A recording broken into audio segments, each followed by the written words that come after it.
I was reading earlier this week. I meant to get to this yesterday, didn't get a chance to. We'll try to get to it either today or on Monday. It's a heavy one. According to the Financial Times, the U.S. credit card defaults have jumped as consumers' finances buckle. Now, y'all may not know this, or you may not recall me having mentioned it before, but before I came to the Center for Law and Social Justice as general counsel.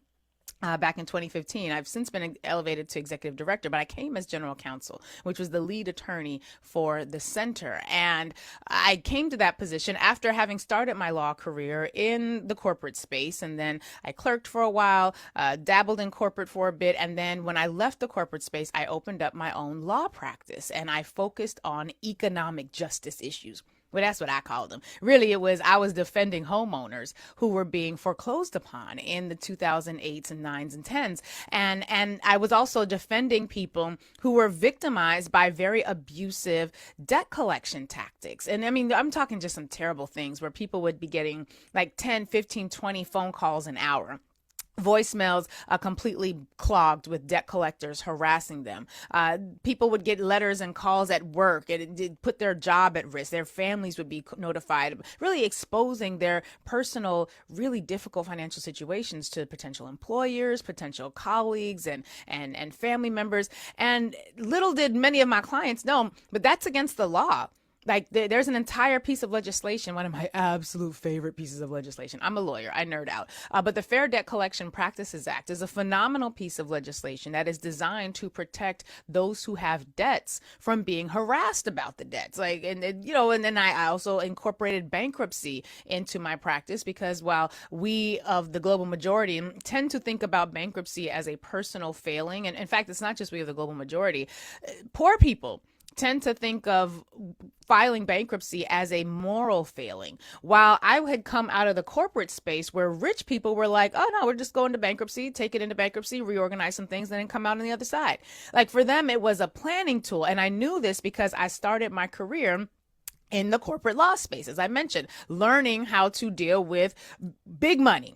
Learning how to speak white money. Like I didn't know how to speak white money when I started in corporate law. I learned how to speak white money as a corporate associate. And so I had all this poor black girl raising, like I was raised as a poor black girl. I mean, that wasn't what the goal was. We was poor. We didn't have a whole lot of money. Like we had through some really rough times. And so I had that as my native financial language. And then when I went into corporate law, I learned a new financial language. I learned how to speak white people money. Very different. Now, that's not to say that there are not poor white people, but white people money, the whites don't money the way the blacks do. The whites money like whites. And the blacks would be well to know that there is, in fact, a difference. And so, like, having learned to speak white people money, when I left corporate law, which I never intended on staying in corporate law, but it's not important why I ended up there. But when I left corporate law, I was like, well, I'm going to take these skills. I'm going to work with the people and I'm going to sue police officers. That was my practice, economic justice and suing bad officers for being mean and awful and violating the civil rights and human rights of the citizens. And so I spent a lot of time delving into credit card defaults and what they signify and what the general financial state of being signifies for the nation. Y'all, get your house in order. Get your house in order. I'm not just talking to you. I'm talking to me too. I've been in conversation with some friends and some mentors. Y'all, the signs are ripe for all sorts of financial not good times. Get your house in order. Pay down whatever you can pay down. If you can open up something that's got a lower interest rate and transfer back, do it. Do it. And also, I'm going to suggest that you join Tiffany Alice's Live Richer Challenge, which is starting. It's a free challenge where she helps you to understand money a little bit better. I would also suggest you get her book. Hold on. What is it called? Oh, yes. Get Good with Money. Tiffany Alice. I would suggest you get that book. You might want to read it as a family book club. You might want to do her free challenge, which starts on January, as a family project. That's certainly something that we are going to be doing. But I had a chance to tell a friend not too long ago, I came up without a whole lot.